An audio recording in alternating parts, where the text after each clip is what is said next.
फुर्सत के दिन कभी आते नहीं। एक सन्यासी कई दिनों से तट पर बैठे नदी को निहार रहे थे। एक व्यक्ति ने इन्हें ऐसी स्थिति में देखकर आखिर उनसे पूछ ही लिया, बाबा, लंबे समय से नदी के किनारे क्यों बैठे हैं? सन्यासी बोले, बच्चे, मैं इस इंतज़ार में हूँ कि इस नदी का जल पूरा का पूरा बह जाए। उस व्यक्ति ने कहा, बाबा, कभी ऐसा होता है क्या? नदी का तो स्वभाव है बहना, इसलिए वो बहती ही रहती है। मान लीजिए कि अगर सारा पानी बह भी जाए तो आप क्या करने वाले हैं? सन्यासी ने कहा, बच्चे,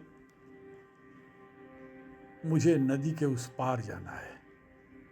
नदी का पूरा जल बह जाने पर मैं चलकर उस पार पहुंच जाऊंगा।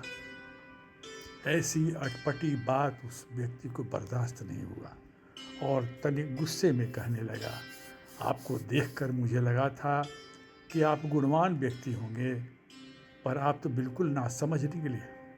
आप कैसी बात कर रहे हैं जो हो ही नहीं सकता।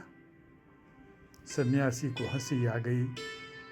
उसने मुस्कुराते हुए कहा, बच्चे, इतनी बात मैं खूब समझता हूँ, पर ऐसी क्रिया मैंने लोगों को करते देखा है। तुम लोग हमेशा यही सोचते रहते हो कि जीवन में बाधाएं कम हो जाएं तब शांति मिले। अभी सामने का मुश्किल काम ख़त्म हो तो फिर अपने लिए जी लेंगे, मगर पूरी तरह फुर्सत के दिन कभी नहीं आते।